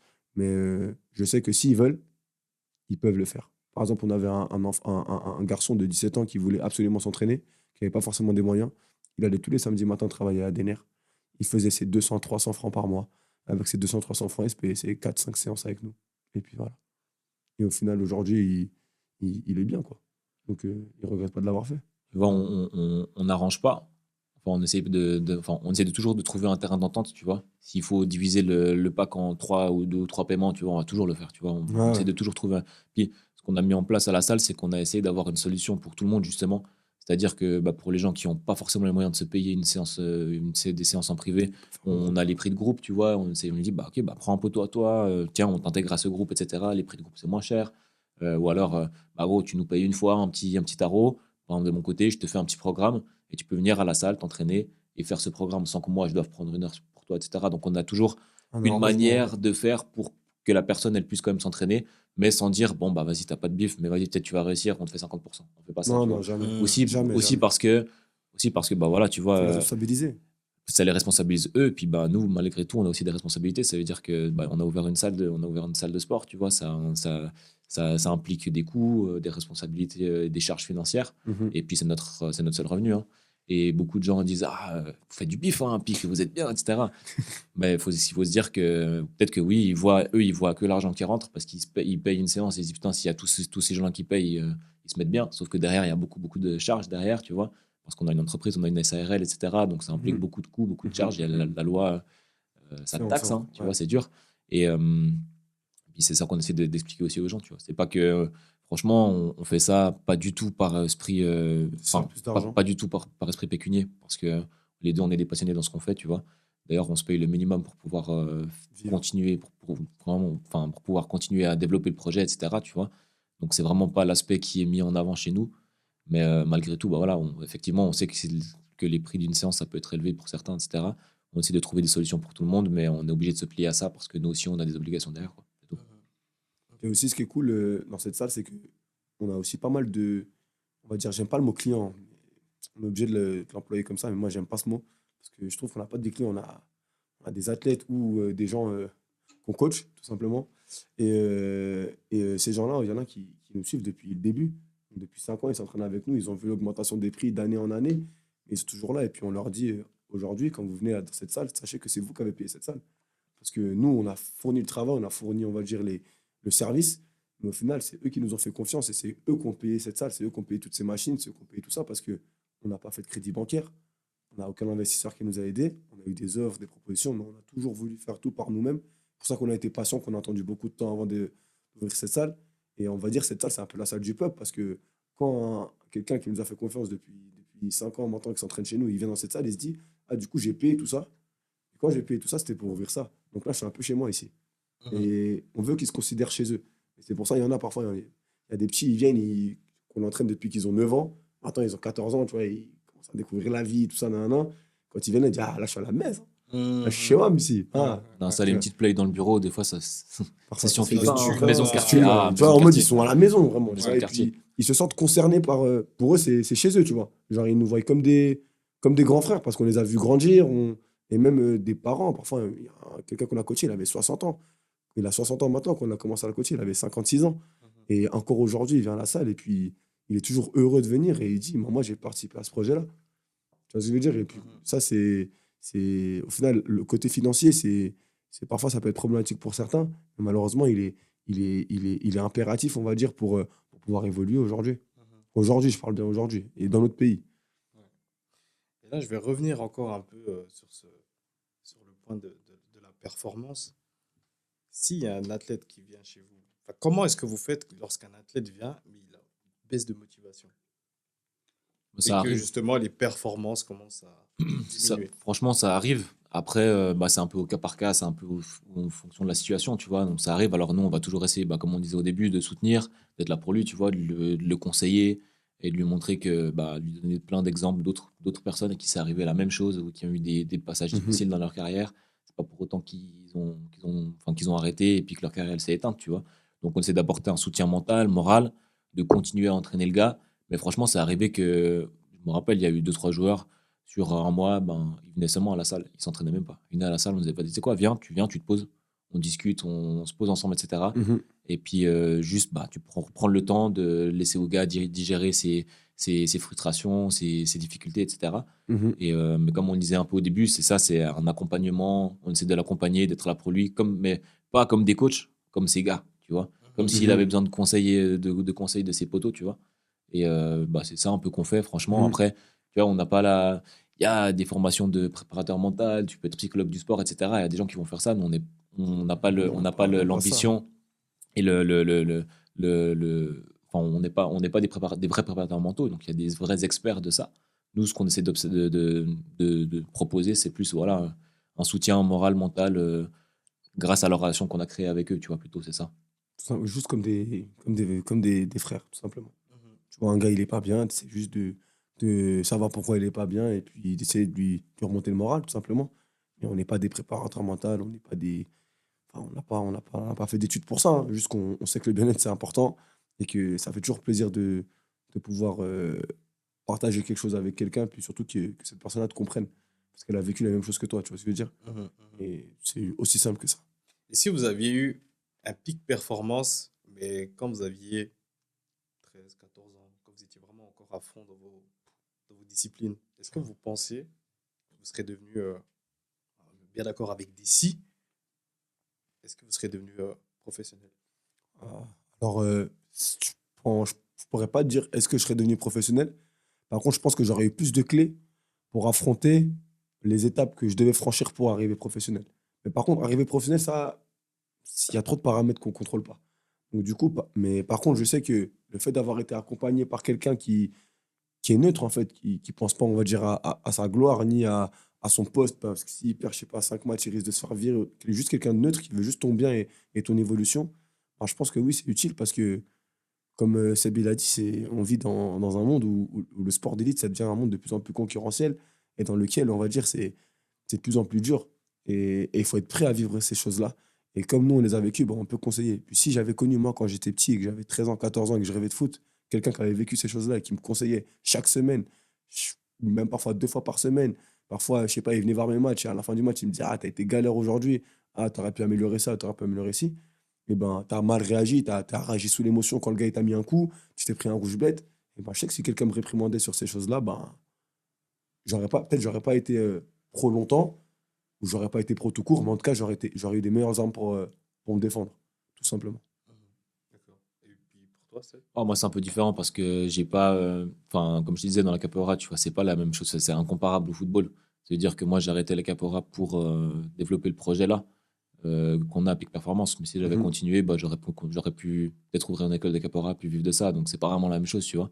Mais c'est sûr que je pense que, en tout cas, comme dit Khalil, ça donne toutes les armes dont un jeune a besoin pour être prêt à affronter le monde professionnel ou en tout cas essayer de toucher ce monde-là.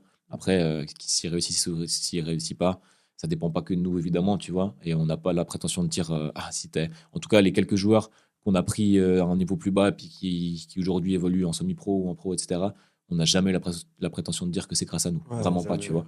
On Non, les a jamais. aidés, mais je pense que, en tout cas, la structure et ce qu'on a mis en place, tu vois, c'est une structure qui soutient énormément pour réussir, en tout cas pour se préparer, peut-être pas pour réussir à atteindre ce niveau-là, parce que ça dépend du joueur, mais en tout cas, une fois qu'il y est, pour être prêt à vivre là-dedans, tu vois, et puis à y rester plus longtemps, ça c'est sûr. Mhm. Mais comment ces athlètes, ils vous font confiance? Honnête- C'est quoi votre approche pour qu'ils vous fassent confiance? Qu'est-ce que vous leur Honnêtement, dites? on calcule. La vérité, je suis la vérité, on calcule vraiment rien dans le sens où on est juste nous-mêmes. Quand un gars il vient, on l'accueille à bras ouverts, on essaie de le connaître, pas on se livre à lui, mais en gros, on lui partage en gros nos impressions sur lui, qu'est-ce qu'il a vécu, puis à fur et à mesure, à force de parler, bah, on fait juste plus profonde connaissance avec chacun. Chaque connaissance est différente. Et puis la relation de confiance, elle se fait vraiment naturellement. Et puis franchement, c'est jamais arrivé avec un joueur que on ait une barrière, on va dire, aussi au sein, parce qu'on a aussi cette faculté à s'adapter toujours à la personne qu'on a en face. Par exemple, il y en a, ils vont venir de quartier, tu sais qu'avec eux, ça va être un autre langage. D'autres, ils Mhm. vont venir d'une famille un petit peu plus bourgeoise ou d'un camp plus bourgeois. Tu sais qu'il faudra leur parler d'une certaine autre manière, mais on le fait pas en calculant. On le fait vraiment, on s'adapte à la personne qui est en face de nous, puis on essaie de lui faire comprendre que ici, il peut être comme chez lui, il peut être à l'aise, comme s'il était à la maison. Et puis, je pense que c'est de là que cette relation de confiance, elle se crée, tout simplement. Voilà, il y a ça. Après, je pense que avant tout, tu vois, je peux faire le mec, ah, j'ai fait un master à l'Uni, etc., etc. En réalité, les quelques fois où des athlètes qu'on entraîne m'ont demandé ce que j'avais fait et qu'ils disaient j'ai fait un master, tu vois dans leurs yeux qu'en vrai, ils en ont rien à foutre. Non, en vrai de vrai, tu vois, genre, ils vont dire, ah, c'est bien, tu vois, ça crédibilise. Il y a Ah oui. certaines personnes qui vont, enfin, ça donne une crédibilité à la structure, c'est sûr, tu vois. Mais en vrai de vrai, ce qui est important, c'est tes connaissances, c'est ce que tu es capable de montrer et d'apporter à l'athlète, tu vois, sur le Mhm, moment. En tout cas, du côté préparation physique, c'est ça, tu vois. mhm. Moi, je pense que pourquoi les athlètes, ils nous font confiance? Bah, parce qu'il y a cette relation qui s'établit, dont on parle depuis le début. Deuxièmement, parce que ben, le travail, enfin, on a réussi à aider certains athlètes à atteindre le plus haut niveau ou à performer mieux, etc. Donc il y a aussi évidemment, ben, c'est un peu du bouche à oreille. Ah putain, Ouais, ça a marché avec lui, donc ça on peut peut marcher avec rajouter. moi, etc. Tu vois. Et après, dernièrement, c'est les connaissances, tu vois, tout simplement pendant la séance. Moi, quand je fais mes séances avec eux, tout ce que je fais, j'essaie de leur expliquer pourquoi on le fait, tu vois. Ah, Mhm, tu fais ci pour ça, tu fais cet exercice pour ça. mhm. Pas juste, ah, fais des squats, après des pompes, et puis après tu sautes.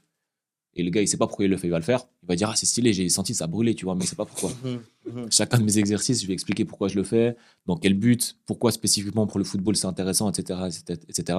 Et je pense que le plus important, c'est ça, c'est les connaissances, en fait. C'est le savoir. Le savoir, c'est trop important. Moi, franchement, tous les jours, j'essaie de me documenter, Les sciences du sport, c'est un monde tellement vaste et qui est en évolution constante, tu vois. Et tous les jours, c'est de me documenter, etc., pour avoir le plus de savoir possible, pour pouvoir justement pouvoir transmettre le plus possible. Donc, je pense que c'est ça, c'est un peu un mix de toutes ces choses-là qui fait que ça fonctionne et puis que les gens nous font confiance. Et comme il dit, après, la finalité de tout ça, c'est les résultats aussi. Parce que, par exemple, les gens, ils voient, oh, lui, avant, il était galère de ouf, hein. Comment ça se fait que maintenant, il est là? Mhm. Ouais, c'est réel. Après, tu lui demandes, mais t'as fait quoi? Ah bah, frérot, j'ai bossé, hein. T'as bossé où? T'as fait quoi? Ah, j'allais en club, mais aussi à côté, je faisais un petit truc pour moi. Puis après, il dit, puis après, on s'en les appelle. Ah, si, ça. Donc aussi, quand les gens ils viennent, maintenant, ils savent où ils mettent Enfin, avant, on n'était pas très connus, on va dire, dans le milieu du sport. Mais à force de, on va dire, en tout cas, dans la région suisse romande, en passant de, voilà, on va dire, de Genève à Montreux, on va dire, à la région Lac, quand les gens, on va dire, ils nous contactent, bah, ils savent un peu qui on est, qui on a entraîné, et quel est notre délire un petit peu. Donc, ils savent où ils mettent les pieds. Donc, déjà, avant, on devait faire un peu cet effort, on va dire, de mettre les gens à l'aise. Maintenant, quand ils arrivent, ils sont soit intimidés, parfois intimidés. Il y en a, parfois, ils sont timides quand ils viennent. On dirait, quand ils viennent là, ils sont en test au Real Madrid. Mhm. Donc, on leur fait, hey, frérot, tranquille, le ref. On est là, on est entre nous, Mhm. on est là pour t'aider. Calme. Mhm. Après, parfois, ça dépendant des caractères, ça prend une, deux séances. Mais pendant les autres, dès qu'ils arrivent, ils sont contents, tu vois. Mais je pense aussi que par rapport à avant aussi, on a acquis plus de crédibilité Et du coup, ça fait que les gens, quand ils viennent chez nous, bah, ils sont tout de suite en confiance aussi, peut-être pour ça. Mais à la base des bases, comme on a créé tout ça, c'était pas, on n'avait pas cette crédibilité à la base. On avait au contraire que des critiques. Donc, il fallait faire avec. Ça arrivé que vous ayez des parents qui vous mettent un peu la pression sur les performances de leur jeune enfant. Justement, avant, t'as effleuré le terme projet Mbappé, C'est un sujet très important. qui est un sujet qui actuellement, on entend pas mal parler. Même Mbappé disait qu'il fallait arrêter Ouais, récemment. Ouais. ce délire-là. Ouais. C'est arrivé que vous ayez des parents qui viennent et qui vous mettent un peu la pression par rapport à ça. Moi, je veux que mon fils il soit vraiment trop fort. Bah, Bien sûr. ouais, en fait, au début, beaucoup. Au début, quand on a commencé, beaucoup. Sauf que, Khalil et moi, on a toujours dit le maître mot chez les enfants, c'est le plaisir avant tout, pas du tout la performance. Et du coup, les quelques fois au début où ça arrivait, où des parents ils nous mettaient la pression en disant ah, faut qu'ils s'entraînent plus dur. Tu sais, des fois, on avait des parents, ça arrivait une ou deux fois, j'avais un daron, il restait à côté du petit pendant que je l'entraînais. Et si le petit faisait faux l'exercice, il disait tu fais faux, fais comme si. J'ai des darons, ils ont fait pleurer leur gosse devant moi, tu vois. Mhm. Alors que, bon, moi, C'était au début, tu vois. alors que le petit, il a 12 ans. Nous aussi, tu vois. Le petit, il a 12 ans, tu vois. Enfin, c'est pas maintenant qu'il va. Bref. Et du coup, ben, en fait, petit à petit, on a réussi à éradiquer un peu ça. Parce que justement, les parents qui mettaient trop la pression, on leur a fait comprendre que ça servait à rien de mettre la pression. Parce que soit on va pas bosser avec eux, parce qu'au final, c'est le parent qui nous force l'enfant à venir, tu vois. Donc en fait, ce qu'on a fait, nous, c'est que justement, on a toujours mis l'accent sur le plaisir et demandé à l'enfant si lui, il voulait venir. Et à chaque fois qu'on avait des parents un peu insistants, on disait devant le parent, hein, tu vois, avec l'enfant, on disait à l'enfant, t'as envie de venir?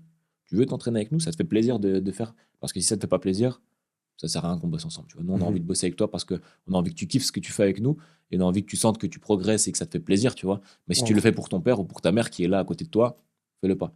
Et du coup, bah, en fait, oui, au début, c'est un peu arrivé, mais maintenant plus parce que, ben, voilà, il y a cette politique de nous, on est là pour donner du plaisir avant tout, pour développer pour aider l'enfant à se développer. Donc maintenant plus. Et les parents aussi se plient à ces règles-là. Ouais. Par exemple, moi, parfois, je sens, même encore aujourd'hui, parfois, il y a des parents, ils viennent ambitieux. Ils sont là, mon fils, il est chaud et tout. Mets-le bien, ça. Je dis, cousin, là, tranquille, mon fils, il a 10 ans. Ça veut dire, là, on va s'entraîner, on va l'aider à s'améliorer, mais pas pour qu'il devienne pro. On va l'aider à s'améliorer pour qu'il prenne du plaisir sur le terrain. Tout simplement. Après, les choses vont venir. Si le foot, il deviendra sérieux à partir d'un certain âge. Là, pour moi, c'est ce que je disais avant, il y a différentes étapes dans les entraînements qu'on fait. Et pour nous, à la base, moi, j'interdisais les entraînements. Enfin, on disait qu'on prenait les enfants à partir de 10 ans parce que j'estimais que c'était à peu près à cet âge-là que les enfants comprenaient, on va dire, les corrections qu'on leur faisait. Parfois, au début, quand tu connais, tu développais, ça m'arrivait d'entraîner deux, trois petits de 8 ans. Honnêtement, j'ai l'impression que ça ne servait à rien. Parce que je leur disais des corrections. Une fois que je mettais un exercice en pratique pour qu'ils les mettent en place, ou je leur dis maintenant c'est libre, tu fais ce que tu veux. Tu vois, que l'objectif c'est l'automatisation quand même des gestes, etc. Le frérot, il n'en avait rien à foutre, il voulait juste tirer dans la balle et marquer des buts. En soi, c'est beau, c'est innocent. Du coup, qui garde cette innocence, tu vois ce que je veux dire? Et je me disais, c'est à partir de 10 ans que peut-être un joueur il va être un peu plus intéressé à qu'est-ce qu'il fait de faux, pour essayer de s'améliorer, etc. C'est là surtout qu'il peut les comprendre. Et du coup, on a eu franchement, on a eu beaucoup de petits. On a eu beaucoup, beaucoup de petits qui aujourd'hui, maintenant, ont 14 ans. Maintenant, il y a une nouvelle génération qui arrive de 9 10 ans à nouveau. Mais purée, je me suis perdu, j'étais à où avant? Les parents qui. Ah, voilà, les parents, voilà. Et justement, et les parents, ils ont vu comment on a réagi avec certains parents. Et du coup, ça arrivé qu'on a arrêté de travailler avec certains parents parce que ils bousillaient l'enfant. Même si l'enfant voulait venir, ils le bousillaient.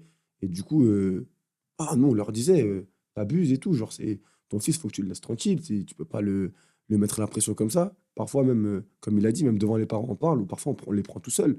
On leur dit, est-ce que le fait de venir ici, c'est une pression de tes parents ou pas? Parce que si t'as une pression de tes parents, faut pas venir, mon pote, hein. Et moi, je leur dis maintenant. Je vais à l'entrée, je vais leur dire, il n'y a pas de souci. Et on met un axe là-dessus parce que si un enfant, il n'a pas de plaisir, qu'est-ce qu'il va faire? Ça va lui servir à quoi, ces trucs-là? Et nous, on est tous sauf des voleurs. Déjà, à la base des bases, faire payer les gens pour faire du sport, je t'ai dit, c'était pas quelque chose avec laquelle on était pour. Enfin, faire du sport, ça doit être accessible à tout le monde, tu vois. Et si en plus de ça, tu payes cher ta séance, et en plus ça, elle n'est pas bénéfique pour toi, tu me fais perdre du temps à moi, tu te fais perdre du temps à toi. Du coup, mec, on stoppe. Mais honnêtement, ça arrive de moins en moins, et tous les enfants qu'on a, ils viennent avec le sourire. Qu'à chaque fois qu'ils arrivent dans la salle, ils viennent avec le sourire aux lèvres, ils entendent le son, ils commencent à danser et tout. Ils voient d'autres enfants, ils viennent vers Seb. Tu sais, Seb, il est assez costaud, il fait des tractions et tout. Seb, je te fume aujourd'hui aux tractions. Concours de traction tous les jours. Concours de traction, ça veut dire, hey, t'es rapide, moi je fais une course, je t'éteins. Et tout. Genre, Mhm. c'est les enfants, on va dire, c'est comme une maison de quartier, en gros, avec ces petits. En gros, ils viennent ici, mais eux, ils viennent parce qu'ils kiffent être là. Ils kiffent, comment on fait, comme les grands, en fait. Quand ils viennent ici, parce qu'ils se sentent bien. Et sauf qu'avec eux, on se comporte différemment. On les taille. Parfois, même, je pourrais t'envoyer des vidéos où Seb, avec la balle, il jette comme ça sur un enfant. Lui, il la prend, il la rejette. On s'amuse. C'est comme Ouais. une maison de quartier. Et c'est le main road. On doit seulement s'amuser à cet âge-là. Et après, voilà, eux, ils travaillent, mais ils ne s'en rendent pas compte. Par exemple, nous, on va mettre en place des exercices dans lesquels ils sont sollicités. Ils sont sollicités dans ce qu'ils doivent faire, etc. Mais eux, en fait, comme ils pensent qu'au plaisir et au fait de s'amuser avec un ballon ou s'amuser pour dépasser l'athlète Seb, et ben eux, c'est tout ce qui compte, tu vois. Le reste, ils en ont rien à foutre. Et en fait, à force de penser comme ça, bah, eux, indirectement, ils progressent, ils grandissent, ils voient des agents qui commencent à les appeler, des recruteurs qui commencent à venir vers eux, et ils commencent à être appelés en équipe suisse, si ça, et à partir de là, ok, on commence à parler performance, c'est sérieux. Mais avant ça, jamais ça rentre en compte. Et parfois, il y a des parents, ah, mon fils n'a pas été sélectionné, il a été sélectionné alors qu'il est nul, le mien, il le tue et tout. Je dis qu'il s'en a à foutre. Encore une fois, je vais te prendre l'exemple de mon meilleur pote. Mon meilleur pote de Zakaria, il n'était pas dans ces choses-là quand on avait 12 13 ans. Parfois, il était non convoqué, parfois, il était remplaçant. Et puis voilà, on va dire, dans les grandes lignes, on dit que Denis était le talent inespéré, enfin, le talent rêvé par le Servette FC. C'est faux. Denis Zakaria, il n'était pas du tout considéré comme un talent à la base. Ok. Loin de là. Et au contraire, il était mis sur le côté, il était remplaçant, il était parfois non convoqué. Parfois, il le mettait avec les grands parce que voilà, il n'y avait pas de place dans la génération actuelle. Après, ils l'ont même mis à Carouge, il est revenu à Servette et c'est là qu'il a pété. Mais avant ça, il n'avait même pas, il n'y avait aucune considération pour cette personne-là. Par exemple, à l'inverse d'un Derek, qui Derek, lui, dès qu'il était petit à Servette, c'était l'étoile montante du Servette. Et lui, par exemple, on a tout de suite vu que on a tout de suite vu que Servette était enfin, comptait sur lui pour l'avenir. Mais Denis, pas du tout. Et il y a plein de jeunes dans ce cas-là. Et en gros, ce qu'on essaie de faire comprendre aux jeunes, c'est qu'aujourd'hui, tu ne peux pas dire je vais arriver pro, tu ne peux pas dire si, ça. Aujourd'hui, la seule chose que tu dois avoir en tête, c'est à chaque entraînement que tu as avec ton club, chaque match que tu as, c'est de kiffer. Tu joues à Lausanne Sport, Servette, Team Vaud, Crissier, Renan, Le Loc, ce que tu veux, où tu joues, à ton âge, le plus important, c'est de kiffer ce que tu fais. C'est pas quelque chose de primordial d'être dans les meilleurs, si, ça. Le plus important, c'est de kiffer. Et si tu kiffes, tu vas t'amuser, progresser et tu vas prendre plus de niveau. Pour te donner un exemple, par rapport à ça, la semaine passée, je parlais avec un papa dont le fils s'entraîne deux fois par semaine avec nous. Et le petit, il fait du foot, il fait du tennis à haut niveau, hein, et il s'entraîne aussi avec nous. Et son papa, il a fait un petit sondage, il lui a demandé de tout ce que tu fais, c'est quoi ou c'est où que tu as le plus de plaisir. Et il a dit, c'est en venant chez nous. Alors que nous, on l'entraîne, tu vois, c'est pas, il joue pas des matchs de foot, tu vois. Nous, on fait un entraînement avec lui, tu vois. Et bah, ça prouve bien justement que ce qu'on essaie de mettre en place avec les enfants, justement cet aspect plaisir avant tout, Et ludique. ça fonctionne, tu vois, que c'est ludique, que ça fonctionne. Pourtant, c'est ludique, mais pourtant, on les fait charbonner, tu vois, les petits, Ouais, on les ils fait travailler, transpirent, etc. hein, Tu vois, ils ouais. transpirent, ils travaillent, ils ont, tu vois, moi, avec les petits, je leur donne les mêmes entraînements, enfin, pas exactement les mêmes, mais la même approche que l'approche que je vais avoir avec un pro, tu vois. Et pourtant, ça les fait kiffer. Et puis, même pas pour les petits, mais même pour les joueurs un peu plus âgés. J'ai pas mal de joueurs on a pas mal de joueurs, de moins en moins, mais pas mal de joueurs qui de base, ils aiment pas faire du physique. Ah, ça me gaze le physique, ça me Surtout saoule, les, etc. surtout les tu gars de vois. Genève, on va dire les termes. Surtout les Ouais, les Genevois. gens de Genève, là, les gens de là-bas, là, vas-y. Lausanne, ça charbonne, mais là-bas, Genève, c'est que le Genève, talent, on est tu dans vois. le ballon, frérot, tu connais. Et bref, et du coup, On tu vois, attend les commentaires des gars de Genève. On attend les commentaires on pour attend savoir si c'est commentaires. vrai. On vous connaît. Ils vont se reconnaître. Mais du coup, on avait pas mal de joueurs quand ils commençaient avec nous. C'était en mode, ah, gros, moi, je vais faire que avec Khalil, tu vois. Ou alors, quand ils venaient avec moi, tu vois qu'ils étaient gazés, mais ils le faisaient parce qu'ils le faisaient, tu vois. Et puis après quelques semaines d'entraînement, quelques mois, etc., au final, le joueur, il vient, il s'entraîne tout seul dans la salle.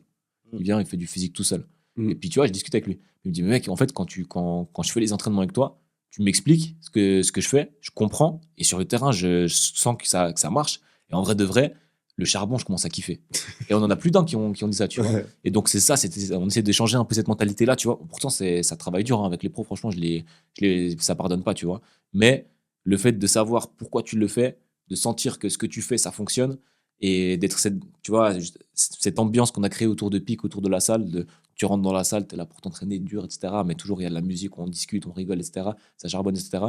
Et bah, ça en a séduit plus d'un, tu vois. Et puis, c'est ça qu'on essaie de. C'était vraiment De cet garder. aspect-là, l'aspect numéro un qu'on a essayé de mettre en place, c'est le plaisir. Parce que quand tu as du plaisir, tu as de la motivation. Quand tu as de la motivation, tu as de la discipline. Ouais. Et si tu as de la discipline, c'est là que c'est ça qui fonctionne au final. Magnifique, magnifique. Franchement, c'est très, très beau le projet que vous avez, cette approche avec les enfants. Franchement, c'est incroyable. Merci, frérot. Merci, merci. On va continuer. Hein. Et j'aurais une dernière question pour vous deux. Et ce serait pour boucler un peu ce podcast, cet épisode.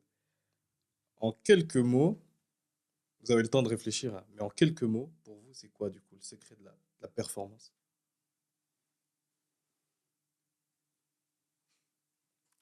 C'est dur, hein. Commence. Pareil, moi. Pour moi, il y a pas de secret parce qu'on va dire, dans la performance, on va dire, pour être performant, on a tous les éléments qui nous sont présentés dans les études. Comme il a dit Seb, si tu te documentes un petit peu, tu pourras trouver toujours des éléments clés. Mais moi, je vais être un petit peu plus précis. Et moi, je trouve que quand tu te documentes sur comment être plus performant, quand tu poses des questions, quand tu te renseignes à comment être plus performant, ce qui est important de savoir, c'est comment toi, tu pourras être plus performant. Par exemple, moi, peut-être, je vais être performant d'une certaine manière que Seb ne pourra pas être performant. Par exemple, moi, quand je joue au foot, avant un match, j'avais besoin d'arriver en rigolant. J'avais besoin de ne pas me concentrer, j'avais besoin d'être vraiment moi-même pour être performant sur le terrain. D'autres, ils ont besoin de se concentrer un jour avant. Donc, je pense que, on va dire, le secret de la performance, c'est souvent quand on est en club, on nous apprend à toujours, on doit tous avoir les mêmes préparations de match, parce que si on ne le fait pas, le coach va nous crier dessus. Mais je pense que ce qui est important, c'est que chacun ait ses préparations, chacun est libre de faire ce qu'il fait comme il se sent le mieux. Par exemple, s'il y en a qui ont besoin de faire des entraînements en plus, ils doivent les faire. S'il y en a qui ont besoin de dormir 10 heures au lieu de 6 heures, il doit le faire. S'il y en a qui seulement 8 heures ne suffit, il doit le faire. Si quelqu'un il aime plutôt manger, je sais pas, un déjeuner avec des œufs et je sais pas, plein de protéines, il le fait. Si il arrive à manger un truc plus sucré mais avec des flocons d'avoine et tout, il le fait. En gros, chacun doit avoir ses habitudes, toujours en respectant les piliers de base pour être performant, c'est-à-dire s'entraîner, travailler, être persévérant, tenir mentalement, bien manger, bien dormir, avoir une bonne hygiène de vie, tout simplement, en gros, pour résumer tout, mais à sa manière. Et je pense que c'est, on va dire, pas le secret de la performance, mais les clés pour être performant, tout simplement. Merci beaucoup, Khalil. Très, très fort ce que tu dis. Je suis chaud. C'est dur, hein, c'est dur de répondre à ça. Très, très fort. T'as voulu m'avoir. Hein. Eh, il est chaud. Hein. Toi, tu pourrais lancer un freestyle, toi. Ah ouais. Vas-y, on en ouais. On est au sud, non? Vas-y, un peu plus. On va appeler le cousin à Seb, là. Il a un petit studio, là. Non, moi, bah, tu vois, après, si tu prends vraiment juste la vision science du sport, tu vois, tu as des vrais piliers de la performance qui ont été établis, tu vois, par les sciences du sport avec les études. Tu vois, t'as la force, l'explosivité, la capacité à récupérer, la mentale, la discipline. Bref, tu as plein de choses comme ça. Mais je trouve qu'au final, c'est un peu toujours le problème des sciences du sport. Et c'est pour ça que moi, je suis content d'avoir fait ce que j'ai fait, ces études-là. Mais en fait c'est hyper théorique. En fait, le problème des sciences du sport, c'est que c'est quelque chose de très, très théorique. Mais après, en fait, quand tu passes en pratique, c'est complètement différent. C'est un autre monde, tu vois. Donc, il y a la théorie et après, il y a la mise en pratique. Et en fait, dans la mise en pratique, tu dois toujours te baser sur des principes théoriques. Mais comme il disait Khalil, je pense, il faut être performant, c'est être capable pour un coach, réussir à amener un athlète à son plus haut niveau de performance, c'est être capable de prendre théoriquement ce qui va lui permettre d'être le plus performant. Donc entraîner la force, ensuite tu pars sur un bloc de puissance, ensuite tu passes, etc., tu vois. Mais c'est être capable de justement s'adapter à l'athlète, à ses besoins, comme disait Khalil, son environnement, son monde à lui, tu vois, et le prendre comme il est aujourd'hui, et puis essayer d'adapter tous les concepts théoriques à la pratique, tu vois.